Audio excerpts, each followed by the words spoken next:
எங்கள் அன்பின் பிதாவே, இந்த நன்றியோடு உங்களை துதிக்கிறோம். சொல்லிருக்கிறப்பா, இந்த லேட்டஸ்ட் காலத்தில் அப்பா ஆண்டவரே உங்களை பற்றி பேசவும் உங்களுடைய வார்த்தையை கேட்கும்படியாக எங்களை கொண்டு வந்ததுக்காக நன்றி ஆண்டவரே. ஆவியானவரே, நீங்கள் என்னை மறைத்து வெளிப்படுங்கப்பா. மாம்சம் ஒன்றும் வெளிப்படாதபடிக்கு ஆவியானவர் நீங்கள் நடத்துங்க அப்பா. வந்தவர்கள் வந்தவனமாய் போகாதபடிக்கு உங்களுடைய வார்த்தையை சுமந்து கொண்டு போகிற மகளாக மாற்றுங்கப்பா. ஒருவேளை குறை உள்ளவர்களாக வந்திருக்கலாம், அது என்னென்ன குறைன்றதை நீங்கள் அறிந்திருக்கீங்கப்பா. போகும்போது நிறைவாய் போக உதவி செய்யுங்க. துதி கன மகிமை பொருள் செய்கிறோம் மீட்பர் ரட்சகரமாகிய இயேசு கிறிஸ்துவை கேட்க நல்ல பிதாவே, ஆமென். பிதாவாகிய தேவனாலும் குமாரனாகிய இயேசு கிறிஸ்துவினாலும் உங்களுக்கு கிருபையும் சமாதானம் உண்டாவதாக. இந்த வாய்ப்பை ஏற்படுத்தி கொடுத்த தேவாதி தேவனுக்கு கொடான நன்றியும், இதை பகிர்ந்து கொடுத்த அன்பு ஊழியருக்கு நன்றி தெரிவித்துக் கொள்கிறேன். அல்லேலூயா. எல்லாம் சந்தோஷமா இருக்கிறீங்களா? அத்திக்கெல்லாம் நம்மளை பார்த்தா கூட சந்தோஷம் இருக்கும். ஏன்னா அவங்களெல்லாம் சின்ன பையன்லேருந்து நான் பார்த்து அவங்களாம் என்ன சின்ன குழந்தையா இருப்ப தெரியும் அவங்களுக்கெல்லாம். நம்மளாம் இந்த இடத்துல நிற்பமான்றது அவங்களுக்கு ஒரு ஆச்சரியம். அதை நினைச்சு அவங்க சிரிச்சுனுங்கிறாங்க நான் நினைக்கிறேன். இந்த நாளிலையும் இந்த வாய்ப்பை ஏற்படுத்தி கொடுத்த தேவனுக்கு நன்றி சொல்கிறேன். அது மாத்திரம் இல்லை, ஐயாவை பற்றி ஒரு சில வார்த்தை நம்ம சொல்லணும்னா, அவர் எனக்கு சாரா இருந்தார். நான் படிக்கிறப்போ எனக்கெல்லாம் ஆண்டவருடைய வார்த்தையை விதையாக விதைச்சதுனால தான் இன்றைக்கு நான்லாம் இன்றைக்கு நிற்கிறேன்னா அது ஆண்டவருடைய கிருபை. அன்றைக்கு அவங்க மாத்திரம் தினந்தோறும் காலையில் செப்பத்தில் அவங்கள எனக்கு பிரசங்கம் பண்ணி அதன் மூலிமா அந்த வார்த்தை என்ற விதையை நாங்கள் எங்களுக்குள்ளெல்லாம் பெற்றது நிமித்தமாக இன்றைக்கு இந்த ஆலயத்தில் அவர் ஊழியராக இருக்கும்போது அவருக்கு முன்பாக வந்து நின்று பேச முடியாத ஒரு கிருபையை ஆண்டவர் எனக்கு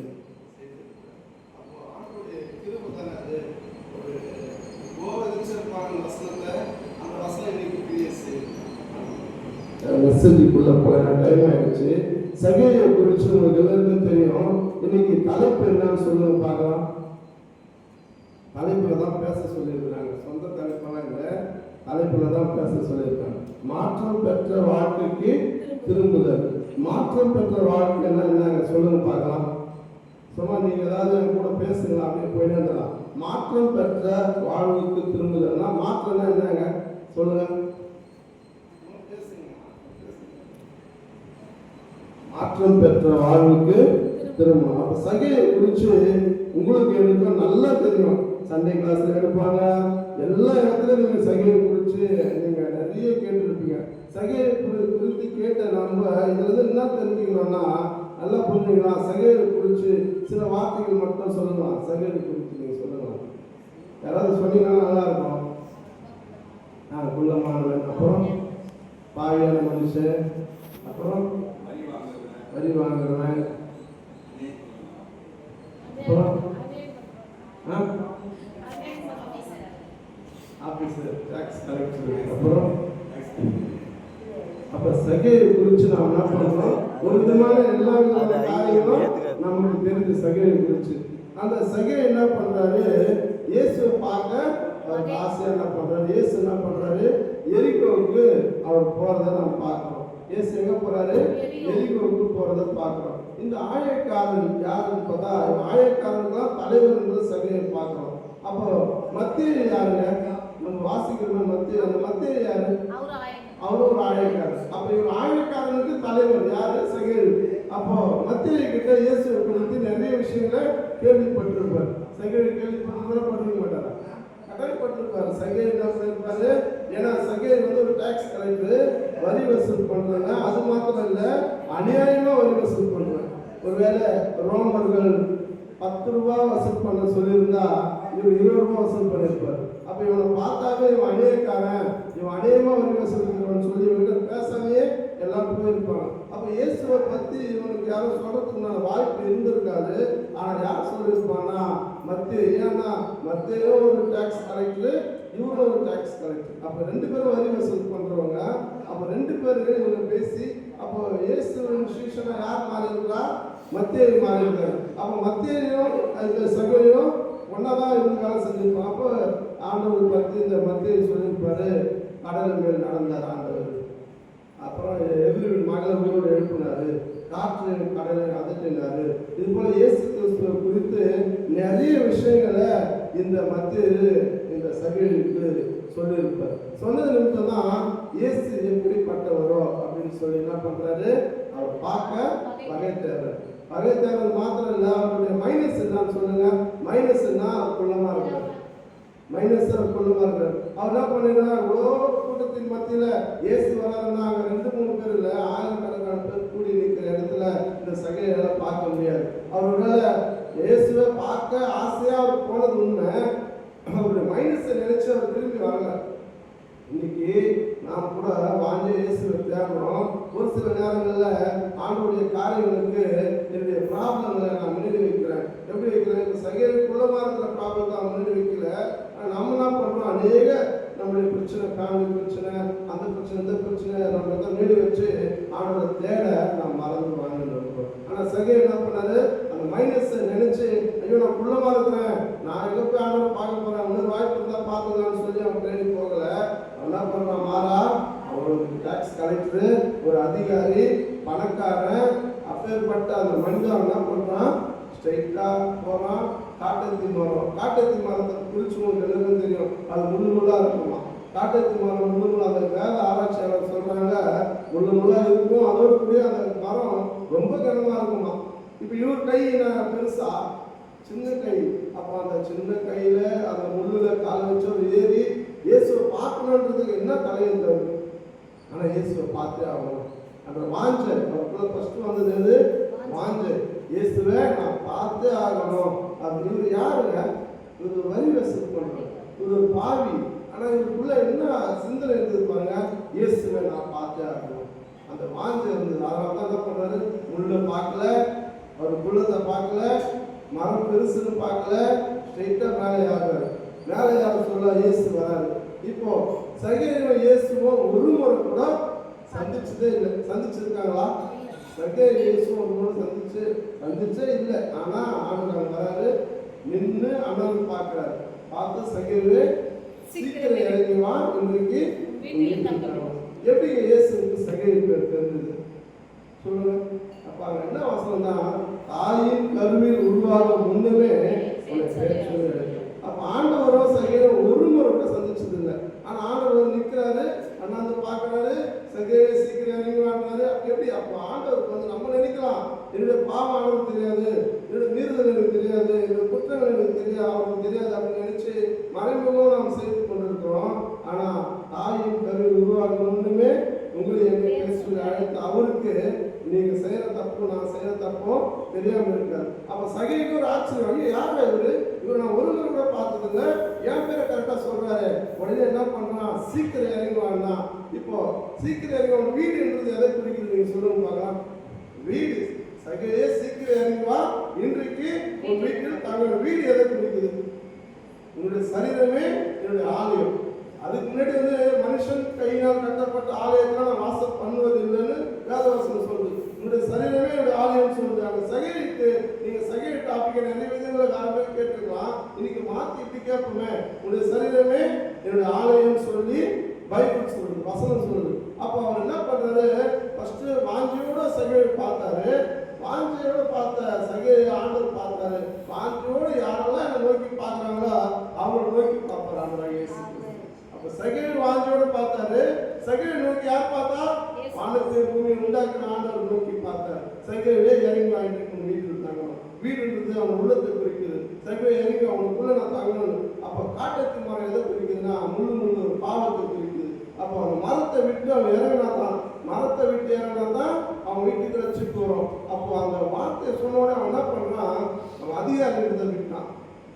காட்டத்து மரத்துல அவன் அதிகாரிகளை விட்டு இறங்கினான். அவன் ஒரு பணக்காரன்றதை விட்டு இறங்கினான். அவன் வந்து ஒரு ஆயக்காரன் பாவம் செய்து அந்த பாவத்தை விட்டு அவன் என்ன பண்றான், இறங்கி வரான். அப்போ மரம்ன்றது அந்த காட்டுக்கு மரம் ஒரு பாவமான மரம். அவரை சீக்கிரம் இறங்கி வா, உன் பாவத்தை விட்டு சீக்கிரம் இறங்கி வா, இன்றைக்கு நான் உன் வீடு தங்கணும். அப்போ வீடு இருந்தான் உள்ளம், உள்ளத்துல ஆண்டவர் வர விரும்புறாரு. உன்னுடைய எல்லா விதமான காரியத்தையும் அந்த மரத்திலே விட்டுட்டு வா அப்படின்னு சொல்றாரு. வந்து இறங்குறான். இறங்கணுன்னு என்ன சொல்றாங்க, இவன் ஒரு பாவியான மனுஷன், இவன் வீட்டில் இருந்து ஆண்டவர் போய் தாங்கணும் அப்படின்னு சொல்லி ஜனங்கள்லாம் பேசுறாங்க. ஆனா ஆண்டவர் எதுக்காக வந்தாரு? பாவிகளை ரட்சிக்க கிறிஸ்து இயேசு உலகத்துக்கு வந்தார். அப்ப யார் பாவி? சகேயு பாவி. அப்ப சகேயுக்கு யார் வரா? இயேசு வரார். சகேயுக்கு மாத்திரம் இல்ல, பாவியா இருக்கிற உங்களுக்கு இருக்கும் இயேசு. அதான் வசனம் சொல்றது, பாவிகளை ரட்சிக்க கிறிஸ்து இயேசு உலகத்துக்கு வந்தார். அவன் என்ன பண்றான்? சகேயு பார்த்து பாவியான மனுஷன் வீட்டுல போய் தங்குறாரு அப்படின்னு சொன்னான். ஆனா ஆண்டவர் என்ன சொல்றாரு? பாவிக்கு தான் நான் வந்தேன். உடனே என்ன பண்ணான்? சகேயு என்ன பண்ணாரு? நான் இடத்துல அநியாயமா வாங்கினது உண்டானா நாளத்துல திருப்பி தரேன். எப்படி இதை சொல்ல முடியுது? ஏன் இதை அவர் சொல்றதுனால புரிஞ்சுங்களா? ரோமர்கள் ஒரு விதமான கட்டணத்தை நிர்ணயிச்சு அதை வாங்க சொல்றாங்க. ஆனா இவர் என்ன பண்றாரு? அநியாயமா வாங்கினார். அப்ப இவர் என்ன, அவங்களுக்கு ஒரு பங்கு வசூல் பண்றாரு, இவருக்கு ஒரு பங்கு வசூல் பண்றாரு. அப்போ பண ஆசை பிடிச்சவர் இந்த சகேயு. நல்லா புரியுது அவங்களுக்கு? அப்பேற்பட்ட அந்த மனுஷன் பணத்துக்காக மனிதர்களை வெறுத்து அடிச்சு ஒடுக்கி அவனோட புடுங்கின அந்த மனுஷன் இயேசு அவன் உள்ளம் என்ற வீட்டுக்குள்ள வரும்போது பண ஆசை அவன் வீட்டு ஓடிச்சு. பணத்தை அவன் பெருசா நினைக்கல. ஒன்னு என்ன பண்றான்? பணத்தை நாளத்துல திருப்பி தரான். இந்த பணத்துக்காக தான் அவன் கெட்ட பேர், பாவியான பேர் எடுத்தான். இந்த பணத்துக்காக தான் அவன் எல்லாம் வெறுத்து ஒதுக்குனாங்க. ஆனா அவன் என்ன சொல்றான்? யார் அவனுக்குள்ள வந்தது?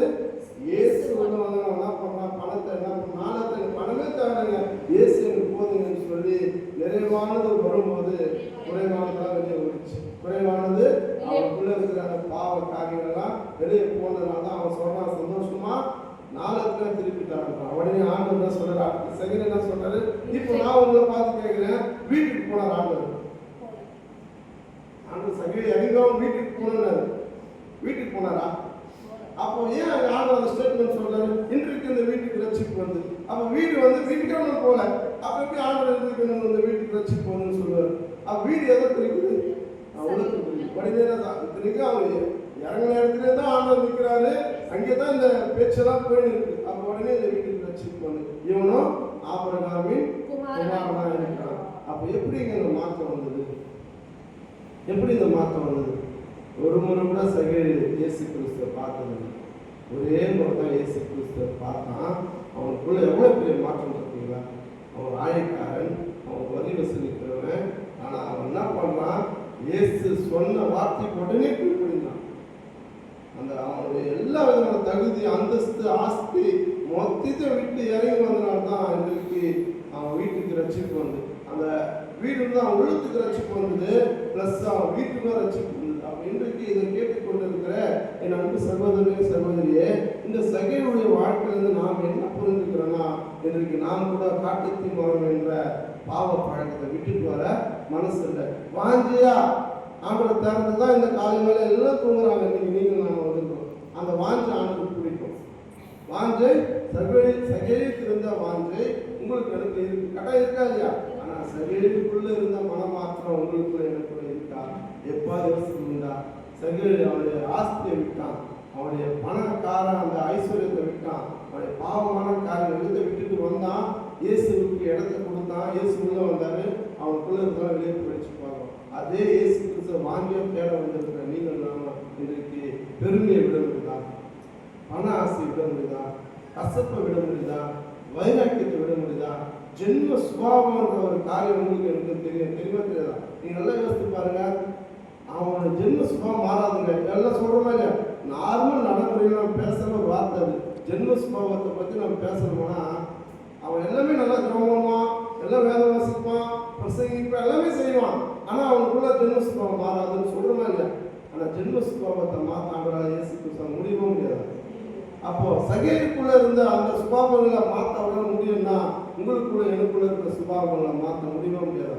அப்போ சகேயு ஒரே முறை இயேசு கிறிஸ்து சந்திச்சாரு, மனமாற்றம் பெற்றாரு. இன்னைக்கு நான் பிறந்திருந்து கிறிஸ்துவன்னு சொல்லிக்கொள்றோம். சொல்றோமா இல்லையா?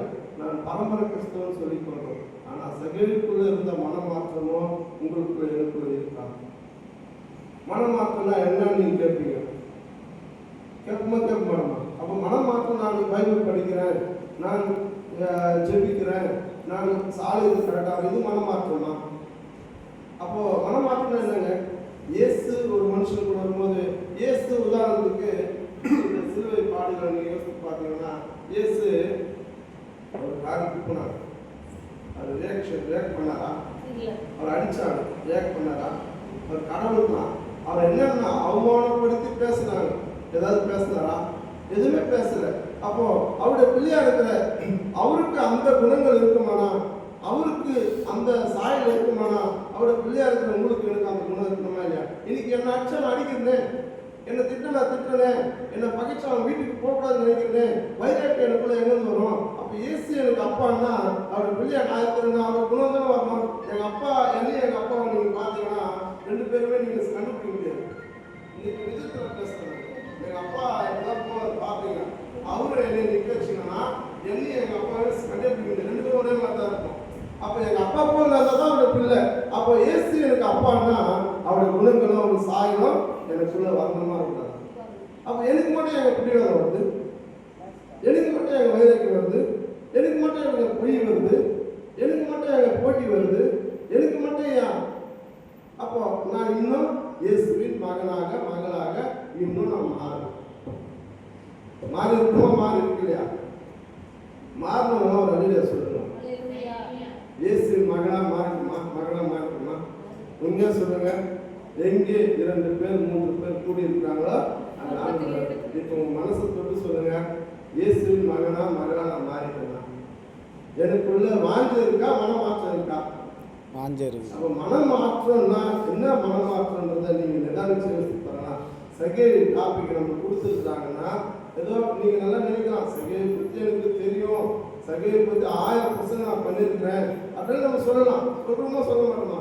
ஆனா இந்த சகேவி கிட்ட இருந்து நம்ம என்ன பாடம் கற்றுக்கொள்றோம்? இன்னைக்கு இந்த சகேவி குறித்து நம்ம சர்ச்சில் தலைப்பா கொடுத்துருக்காங்கன்னா சும்மா கொடுக்கல. சும்மா இல்லை நீங்க சும்மா இருக்கீங்க, நான் சும்மா இருக்க இதை பற்றி பேசிட்டு போகலாம்லாம் கிடையாது. சகேவிக்குள்ள இருந்த மனமாற்றமும் அந்த வாங்கி நமக்குள்ள வரணுங்க. சகேவி நம்ம 1000 முறை கேட்டுருக்கலாம், ஆனா சகேவி கூட மாற்றுமா? 1000 முறை சகேவி டாபிக்கை நம்ம பேசியிருப்போம், கேட்டிருப்போம், சகேவி பற்றி பேசியிருப்போம். ஆனா சகேவி பற்றி இன்னைக்கு நம்ம கிட்ட வந்துடுறாங்கன்னா அப்போ சகேவி போல நம்ம இன்னும் மனமாகணும் தான். வாஞ்சியா தேடுறோம், ஓகே தான், வாஞ்சியில எந்த விதமான ஒரு ப்ராப்ளமும் இல்லை. ஆனா மனமாற்றம் கட்டாயம் வேணும். சகேவி ஒரே முறை இயேசு கிறிஸ்துவை பார்த்தாரு, அவருக்குள்ள மனமாற்றம் வந்தது. அப்போ இன்றைக்கு நாம் கூட பாவியா இருக்கிறோம், இயேசு கிறிஸ்துவை ஏற்றுக்கொண்டிருக்கிறோம். ஆனா இயேசு கிறிஸ்துவை ஏற்றுக்கொண்டிருக்கிற நீங்கள் நானும் அவர் பிள்ளையா மாறணுமா மாறக்கூடாது. உதாரணத்துக்கு ஒரு நடந்த சம்பவத்தை நான் சொல்றேன். ஒரு கிறிஸ்தவர் ஒரு பாரிஸ் அமெரிக்காவை சேர்ந்தவர் என்ன பண்றாரு, ஒரு காட்டுப்பகுதி இந்த யார் சொல்றது ஆப்பிரிக்கன்ஸ் எல்லாம் இருக்கிற ஒரு இடத்துல அவங்க என்ன பண்ணா மனுஷனை கொண்டு சாப்பிட்ற ஒரு இனத்தை சாப்பிடுவாங்க. அப்போ அவர் என்ன பண்ணா அந்த டூரிஸ்ட் பிளேஸ்க்கு அப்படியே அந்த காடுகளை சுற்றி பார்க்க வரும்போது அவர் என்ன பண்ணாரு, ஒரு பைபிள் வச்சு படிச்சுருந்தார். அப்படி படிக்கும்போது அங்கே பார்த்தீங்கன்னா இந்த வெள்ளைக்காரன் கரெக்டாக அவர் கிறிஸ்தவர் சொல்றாரா, காலாவதியான புக்கு நீ படிச்சுருங்க, உன் டைம் வேஸ்ட் பண்ண, வேஸ்ட் ஆஃப் டைம், உன் டைமை வேஸ்ட் பண்ணாத. நீ என்ன புக்கு படிக்கிற? காலாவதியான புக்கு படிக்கிற. அவர் யாரு? கிறிஸ்தவர். அவர் பைபிள் கட்டாயம் படிச்சிருப்பாரு. அப்போ அவர் என்ன பண்ணுறாரு, காலாவதியான புக்கு படிச்சது வேஸ்ட் ஆஃப் டைம் சொன்னோடனே உடனே அவன் என்ன பண்ணான், கையை பிடிச்சி வேகமாக கூட்டிட்டு போனான். கூட்டிகிட்டு போயிட்டு ஒரு மலையை கீழே பாரு அப்படின்னா அங்கே பார்த்தா ரொம்ப மனித எலும்பு கூடுதல் இருந்துலாம். இந்த காலாவதியான புக்கு மாத்திரம் என் கையில் இல்லைன்னா இன்றைக்கு நான் எலும்பாக இருந்திருப்பேன். நீ இன்றைக்கு எனக்கு மதியம் உணவாக மாறி இருப்பேன். அந்த காலாவதியான புக்கு தான் என் மனுஷனாக மாற்றி இருக்குது. இன்னைக்கு என் முன்னாடி நீ பேசுறேன்னா அந்த புக்கு தான் காரணம், அந்த வேதாங்கம் தான் காரணம். இல்லை என்ன பண்ணிருப்ப, எனக்கு சமையலாக மாறிட்டு இருப்ப அப்படின்னு சொன்ன உடனே அவன் அப்போ ஒப்பு கொடுத்தான். அதில் இனி நான் இனிமேல் இந்த காரியத்தை செய்ய மாட்டேன், நான் மனம் மாறன்னு சொல்லி அவன் ஆண்டவரை பற்றி சொன்ன காலம் போய் இந்த ஆப்பிரிக்கன் சொல்ற காலம் மாறிச்சு. எப்படி மாறிச்சுன்னா இந்த வேதாகமும் ஒரு மனுஷனுடைய கைக்கு போகும்போது அவனுக்குள்ள மனம் மாற்றம் வருது. இந்த வேதாகம் எத்தனை வருஷம் உங்க கையில் இருக்கு? வேதாகமும் எத்தனை வருஷம் கையில் இருக்குது? உங்களுக்கு இருக்கிற மனமாற்றம் இல்லையே. சாதாரண ஒரு அரசுக்கு இடம் விட முடியும்.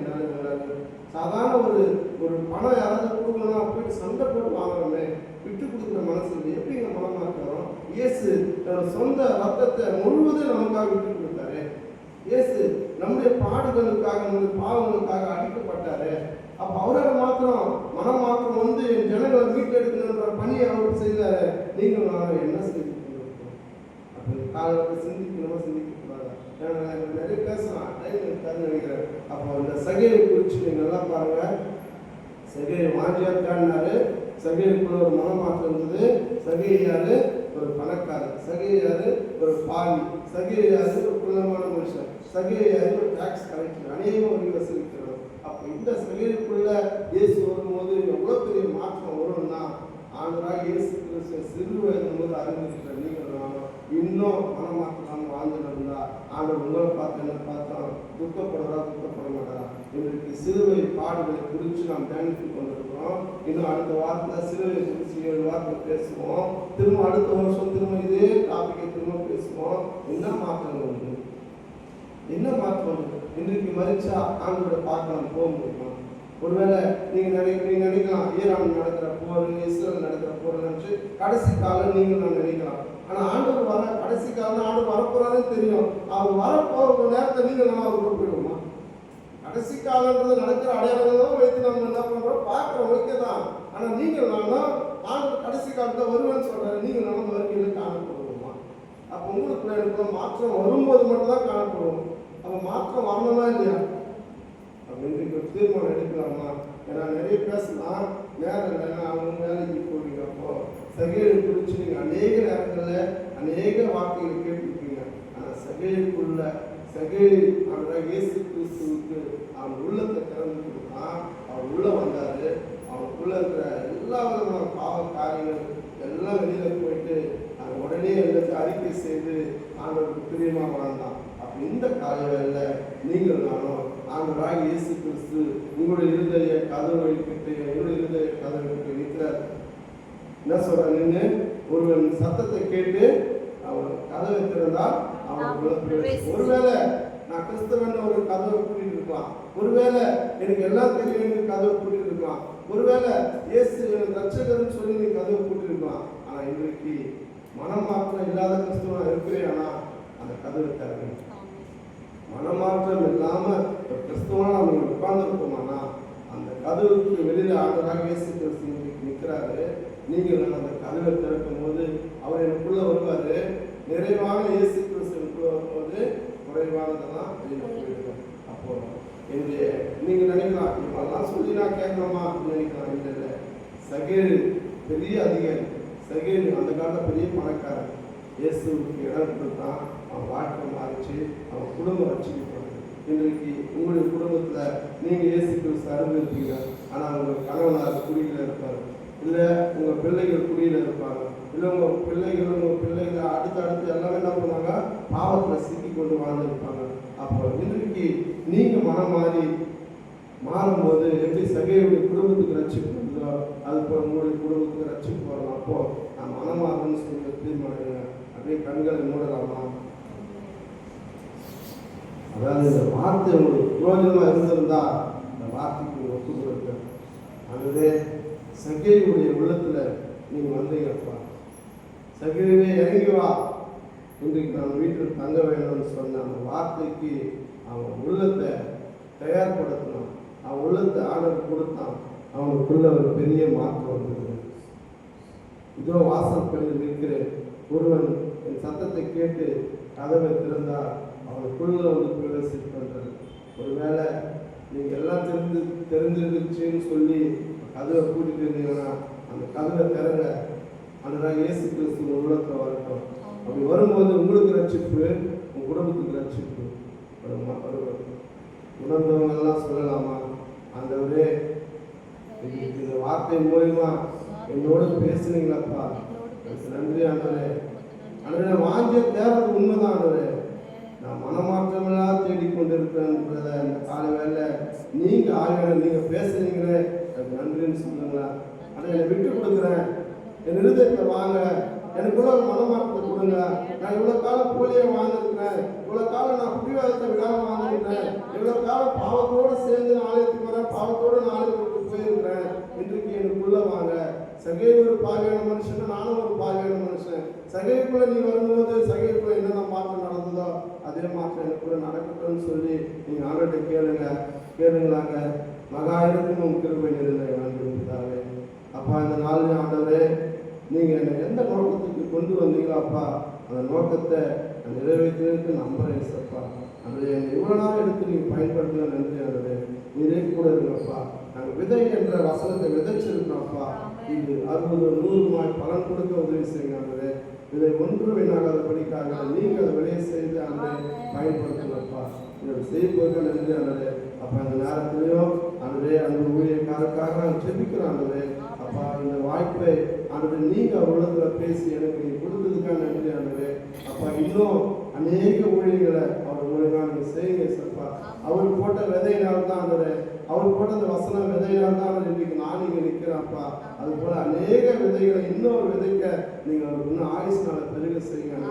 இன்னும் அவரோட கூட இருங்கப்பா. இன்னும் அவரை கொண்டு பெரிய காரியங்களை ஊழியமாக செய்யுங்க. பெரிய ஒரு எழுப்புதலின் சொந்தக்காரராக அவரை மாற்றுங்கப்பா. அந்த அநேக கிருஷ்ணர்களை நான் பார்க்குறோம். அதே போல இவரையும் அவரை நீங்கள் எழுப்பி பிரகாசம் வைங்கப்பா. அவர் ஆயுஷ்னால பெருக செய்யுங்க.